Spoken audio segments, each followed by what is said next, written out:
Bonjour à tous, bienvenue dans notre sixième épisode sur Rocher et Rocher. C'est toujours fascinant de pouvoir, de pouvoir voir toute cette quantité des versets qu'on va voir encore aujourd'hui et comprendre encore plus ces facettes du même Seigneur qui s'appelle Rocher, qui se dénomine comme Rocher. Oui, avec l'autre terme. Ouais, on est dans le deuxième terme maintenant et on s'attaque sur le verbe. Voilà, la fois passée, on a vu de quoi c'est composé. Et maintenant... Gématrie et tout ça. Hein? Alors là, c'est plus simple que Tsour. De temps en temps, l'hébreu nous laisse un peu respirer. Ouais. C'est-à-dire qu'il n'y a pas 36 000 significations différentes. Voilà, le verbe sala veut dire élever. C'est tout. Oh. Mais c'est le verbe élever, mais qui n'est jamais utilisé. Élevé. Élever, oui. Okay. Élever quelqu'un ou mettre sur plus haut. Élevé vers le ciel, élever, comme Jésus-Christ oui, était monté. Okay. C'est là. Mais c'est jamais utilisé comme ça dans la Bible. Et je crois même pas en moderne. Mais c'est sa signification. Sinon, ça veut dire le rocher, la grotte, le roc. Et puis c'est aussi le nom hébreu qui est donné à Petra. Okay. Hein, c'est là, dans la Bible hébraïque, on ne dit pas Petra, évidemment. On dit Sela, qui est le nom pour la capitale des Édomites. Si je vois un très gros rocher, j'utiliserais plutôt ça.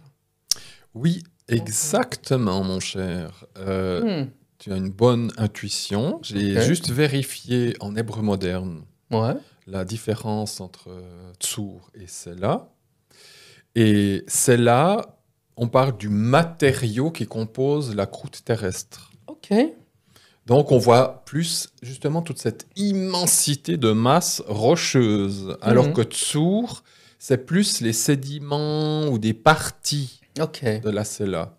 Oh. Donc ça confirme cette intuition. Okay. Tsour, c'est plus la personne de Jésus. Sela, c'est la divinité qui remplit l'univers. Et Jésus en fait partie. Mais c'est plus ce côté mastoc. En pensant à ça, la petite pierre qui a écrasé la grosse statue chez Daniel, c'était Tsour alors?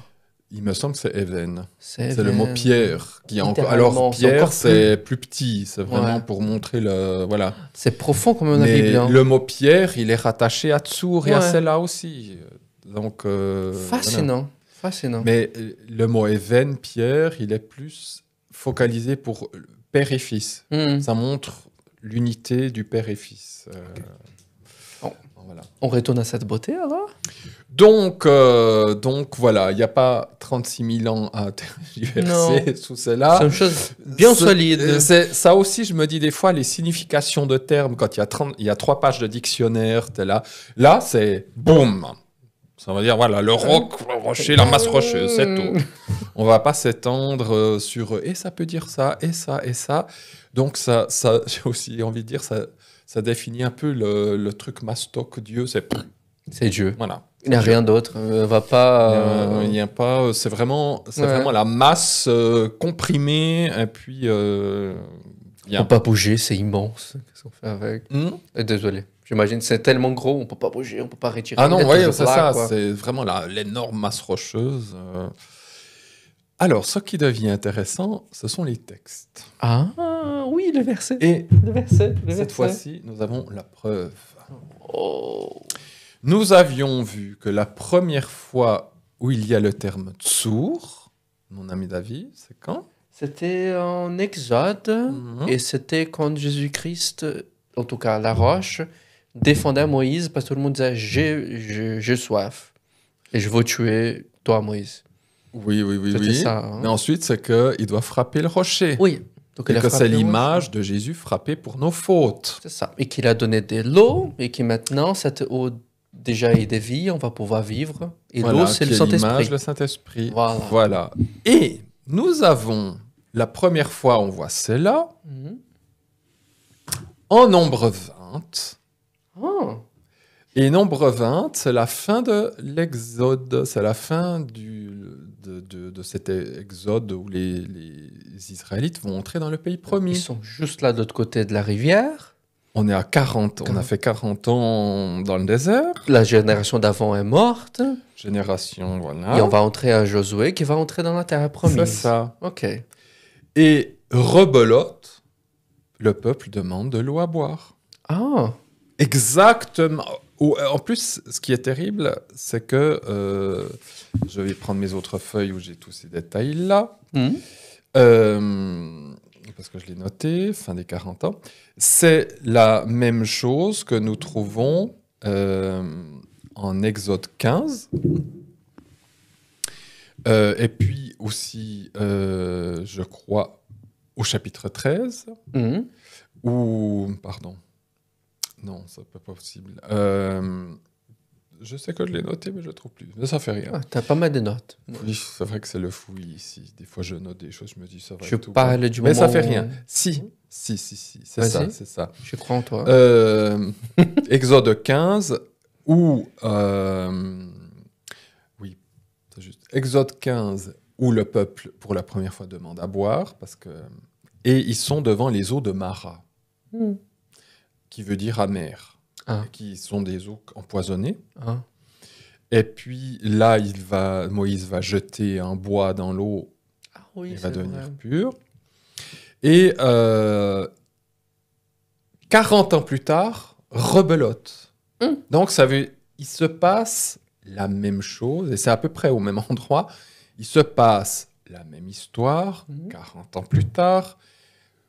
La nouvelle génération, normalement, aurait dû apprendre. Mais il va tuer Moïse. On refait le même scénario. Quand on a la dalle, on a soif, on fait des choses. Ouais. Oui, quand on a faim, en fait, on n'apprend rien. Quand on a faim et soif, on oublie. La chair reprend le dessus. Ça, c'est plein de choses qu'on peut évidemment ressortir de ça. Et Dieu va... comme 40 ans en arrière, va dire à Moïse, il y a un rocher, frappe. Et non. Ah non? Tu vas lui parler. Ah. C'est pas frapper. Okay. Tu vas lui parler et il va donner de l'eau. Okay. Donc, l'histoire se répète, elle est quasiment la même. La grande différence, c'est que cette fois-ci, c'est plus Tsour, mais c'est cela. Et ce rocher n'est plus à frapper, mais on lui parle. Étant donné que Jésus a été frappé pour nos fautes, c'est une fois.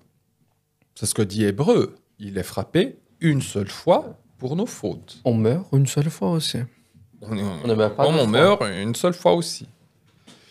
Ensuite, Jésus ressuscite, il est glorifié.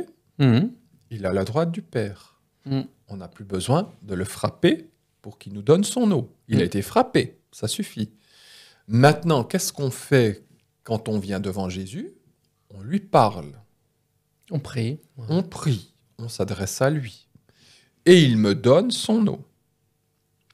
Eh bien, ce passage qui pose certains problèmes aux chrétiens, parce qu'ils disent, mais en fait, Moïse, il n'a pas fait une tellement grosse faute. Oui, ça paraît quand on est... Quand on lit au premier degré, on se dit, écoute, c'est quand même un peu méchant.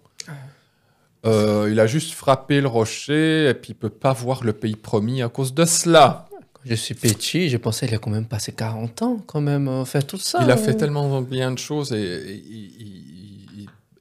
on pourrait dire qu'il n'a jamais péché. Ça paraît déséquilibré, la chose. C'est un peu déséquilibré. Maintenant, on va voir un peu le contexte. Nous sommes à la fin des 40 années. Et puis, on lit le texte.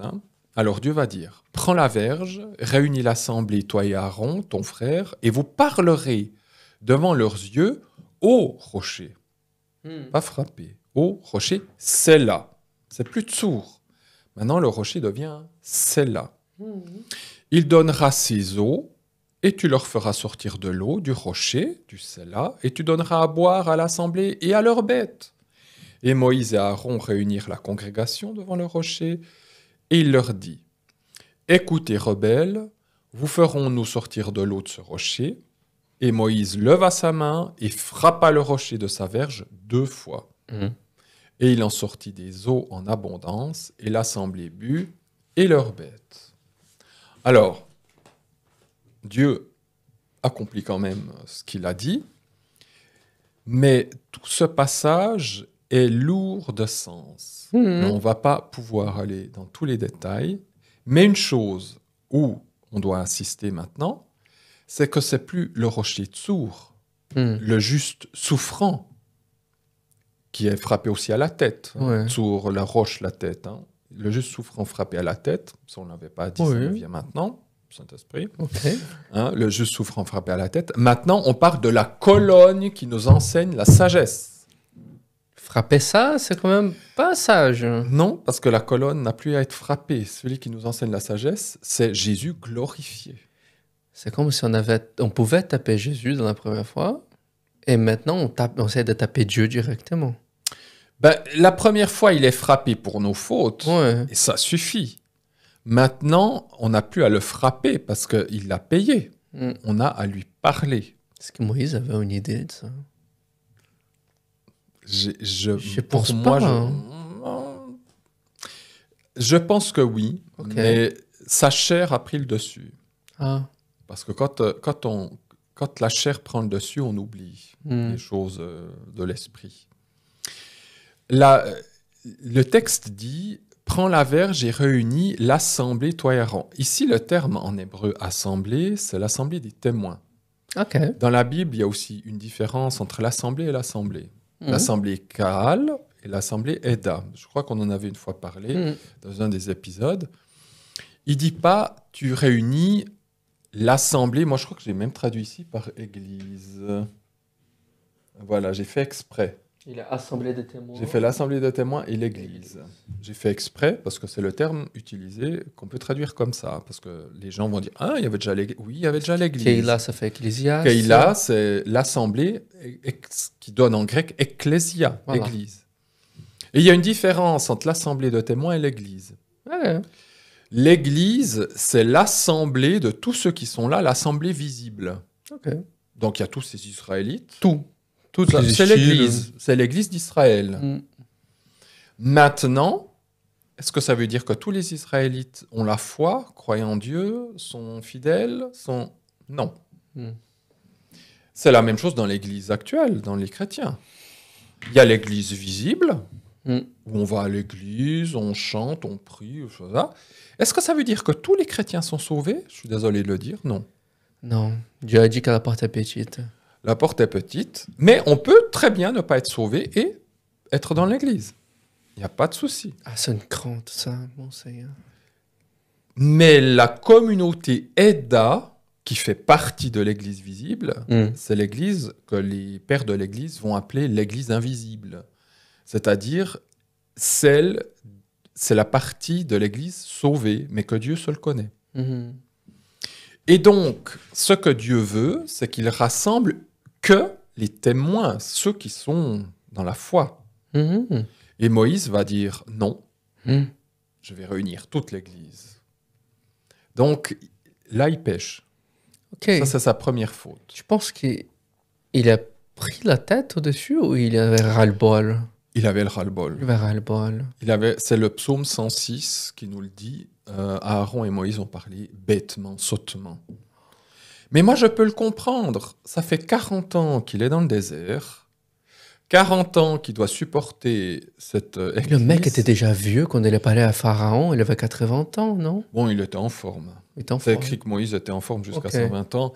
Mais moi, je peux comprendre que tu as la même scène qui se réalise 40 ans plus tard. On a soif, ça va pas, pourquoi tu te dis, attends, ça ne servait à rien. Vous avez mangé du pain tous les temps, vous allez dans une nouvelle génération. Oui, vous auriez dû apprendre quelque chose de Dieu, il n'y a rien. Mais moi, personnellement, je peux comprendre. Quand tu es 40 ans avec un peuple où tu crois que tu l'as enseigné, et puis à la fin, zéro. Donc, au fond de lui, Moïse, il joue un peu le rôle, il prend la place qu'il ne doit pas prendre. Et donc, il dit, Moïse et Aaron se réunir, il réunit toute l'Église, au lieu de focaliser sur ce que Dieu a dit, et puis il parle pas au rocher, il parle au peuple. Dieu a dit, tu parles au rocher. OK. Et là, il s'adresse au peuple et puis il dit « rebelle ». En hébreu, le terme « rebelle », c'est le même terme que les eaux de Mara, amères. Donc c'est « rebelle » pour dire « vos parents aux eaux de Mara, ils ont fait la même chose, vous êtes la même chose ». Donc c'est juste pour dire, il y a un petit sous-entendu qui rappelle quelque chose. Et il dit « vous ferons-nous sortir de l'eau de ce rocher ?» Vous ferons-nous, ça veut dire que Moïse et Aaron, ils auraient la puissance, c'est eux qui auraient l'autorité de faire sortir de l'eau du rocher.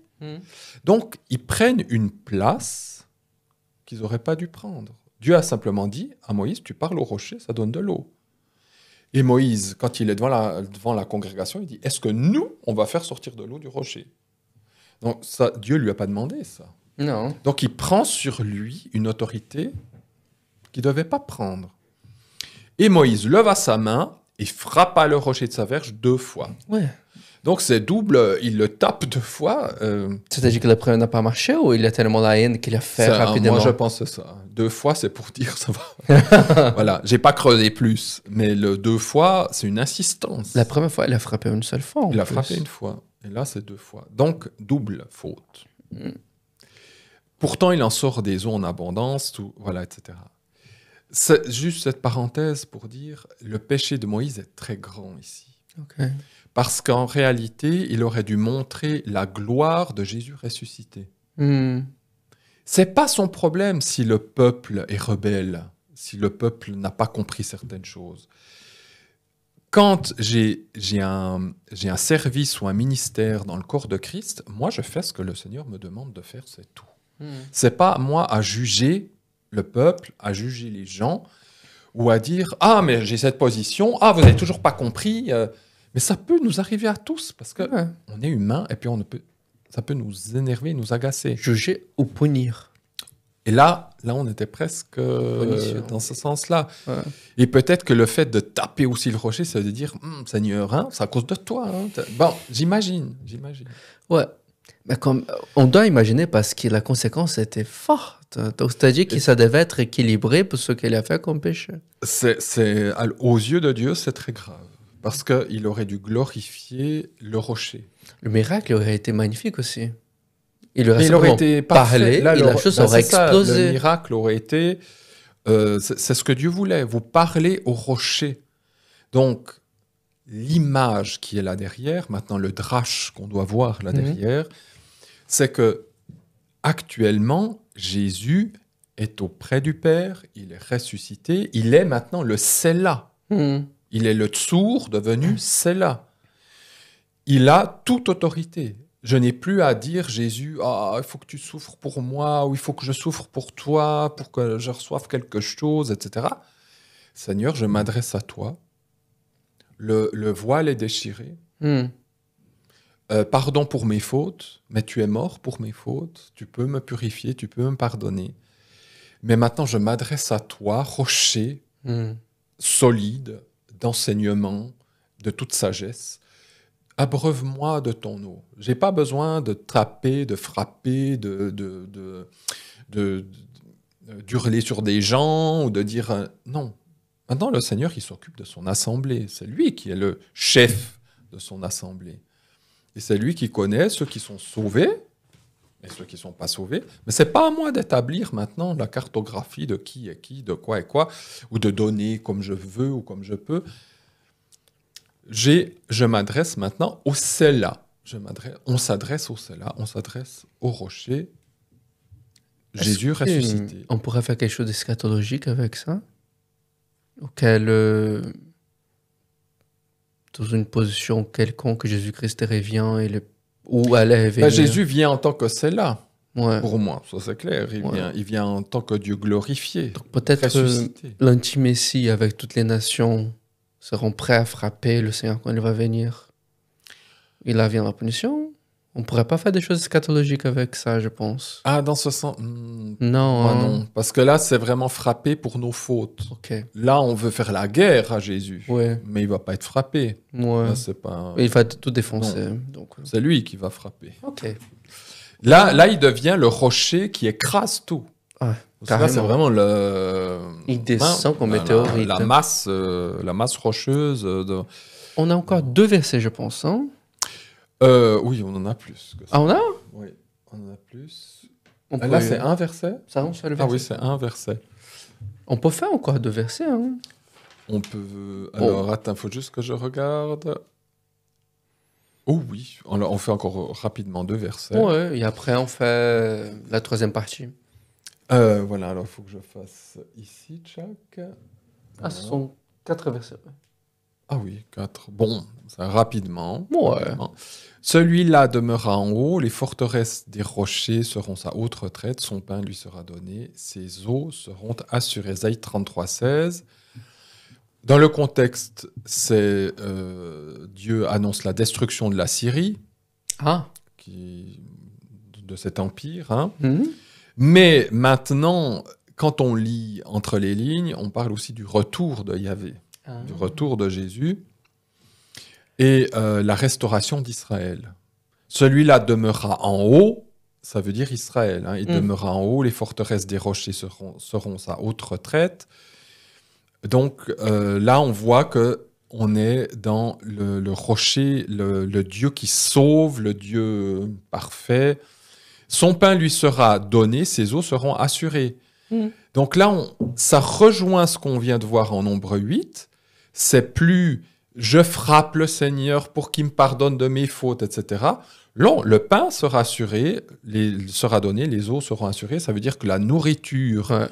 La parole de Dieu et puis son esprit sont assurés. Je sont frappe donnés. pas les autres, Il y a je plus me besoin. venge pas sur les autres. Et j'ai pas besoin de frapper et Dieu pour ça. Mm. Il est mort, il l'a fait. Maintenant, je m'adresse et je sais que je mets ma foi dans ce c'est-là qui me donnera tout ce dont j'ai besoin. Mhm. Le Jérémie 5.3, c'est surtout pour montrer la solidité. Hein. J'ai mis ce passage-là parce que on parle pas de Dieu directement. Ils ont durci leur face plus que le rocher, ils ont refusé de revenir. C'est-à-dire revenir, de se convertir. Hein. Donc, on voit que leur caractère, leur pensée est devenue comme du rocher. Ça veut dire solide, qu'on peut pas... C'est pas comme Tsour, qui est une partie du rocher. C'est simplement pour montrer, encore une fois, que le Séla, c'est vraiment une masse rocheuse, solide, lourde, qu'on ne peut pas casser comme ça. Et puis, Jérémie 23-29, « Ma parole n'est-elle pas comme un feu, dit l'Éternel, et comme un marteau qui brise le rocher ?» Alors là non plus, on ne parle pas de Dieu, ce n'est pas Dieu qui se brise lui-même, mais c'est encore pour montrer, comme Dieu c'est le rocher, c'est pour montrer que ce qui est le plus dur, qui serait aussi dur que lui, Dieu peut le casser. Ouais. Et il le casse avec quoi? Avec la parole. Un marteau. Ah oui. Qui est comme un marteau. Alors il suffit de parler et il pète tout. C'est comme elle est arrivé avec Moïse, non? Il parlait, le rocher allait se casser. Parce que Dieu... On est dans un peu le même ordre d'idée, mais dans Moïse, c'est Dieu lui-même. Ouais. Alors qu'ici, il parle un peu comme Jérémie, c'est leurs idées, leur rébellion, qui est aussi dure que Dieu. On pourrait dire le cœur de pierre aussi. Le cœur de... Voilà, on pourrait dire oui, on pourrait... Okay. Même pas que oui, ça va dans ce sens-là. Le cœur de pierre, c'est Even, mais ça serait de cette qualité de celle-là. Okay. Ça veut dire d'une dureté incassable. Est-ce que ça pourrait pas nous montrer qu'on est un peu comme Dieu? Dieu, il est solide, mais que nous aussi, on peut être très solide par rapport à Dieu, mais dans notre rébellion. Mais ça, Dieu peut le casser. Comme si on avait créé notre propre Dieu. Oui, ça peut être dans ce sens-là. Mais ça, Dieu le casse. Ouais. Il le casse avec la parole. Ouais. Il n'a pas besoin. Ouais. Il nous frappe pas dessus pour nous casser. Bon, des fois, il peut un peu nous frapper. Alors, la parole peut frapper. Mais la parole, elle brise le rocher qui est ce cœur de rocher. Donc si il n'y a rien qui soit dans ce monde plus dur que Dieu. Dieu, il peut casser même les choses qui lui ressemblent ou qui seraient dans cette Dieu, au-dessus de ses propres lois, de sa propre dureté. création. Mais il peut tout défoncer s'il souhaite. Mais il ne souhaite pas. Voilà, alors on va finir les quelques autres versets. Sur un psaume. Ah, il y a encore le psaume Il y a un 40. psaume. Pardon. Alors, il m'a fait monter hors du puits de la destruction, hors d'un bourbier fangeux, et il l'a fait se lever mes pieds sur un rocher, et il a établi mes pas. Là aussi, le puits de la destruction hors du bourbier, c'est notre état humain, le plus basique. Mais il a fait se lever mes pieds, même le verbe faire lever ou lever, c'est un terme qu'on utilise pour la résurrection. On pourrait dire il m'a ressuscité. Hein. C'est très néo-testamentaire. Ouais. Mes pieds sur un rocher, c'est-à-dire tout ça, ça revient, c'est ce qu'on trouve dans Matthieu, la maison construite sur le roc. Et il a établi mes pas, il a fondé mes pas. Et puis là, mes pas. Alors là, bienvenue au séminaire des psaumes, parce qu'on va en parler. C'est le terme Ashurei, qui est Ashrei, qui veut dire heureux l'homme. Hein. Il a fait mes pas, qui donne ce qu'on traduit par heureux. En marche. C'est-à-dire qu'en marche. Il a fait que je puisse marcher dans ses voies, quoi. Donc là aussi, on voit que le rocher, on est sur cette solidité, sur l'œuvre. Voilà, c'est le mot, l'œuvre du Messie. C'est l'œuvre du Messie. Okay. Voilà, maintenant j'ai trouvé le mot. Et voilà. Le c'est c'est l'œuvre du Messie. Tsur, c'est Jésus qui meurt pour nous. Et l'œuvre du Tsur, ça devient un c'est là. Jésus devient maintenant, c'est l'œuvre du Messie, c'est le Messie glorifié, sur lequel je m'établis, et qui est aussi Dieu. T'as trouvé, Jésus égale Dieu. T'as trouvé la clé de la voûte à la fin de l'épisode. Voilà, l'œuvre du Seigneur. Là, maintenant, je suis satisfait. Les amis, nous avons encore un épisode avec pas mal de versets, avec pas mal de surprises également dans les prochains. Et merci beaucoup de nous suivre jusqu'à présent. On a vu les deux thèmes et on va voir comment ils se confondent dans les prochains épisodes. C'est à peu près ça, les prochains versets. Oui, encore quelques versets pour cela, et puis essayer d'entamer le prochain. Donc, hâte de voir dans le prochain épisode. Et n'hésitez pas à mettre des idées dans les commentaires, parce que, comme vous avez vu, cette série a été faite grâce à des commentaires. Et on vous écoute. Mettez en plus, abonnez-vous, et n'oubliez pas la sonnette. Au prochain épisode. Et voilà. À bientôt.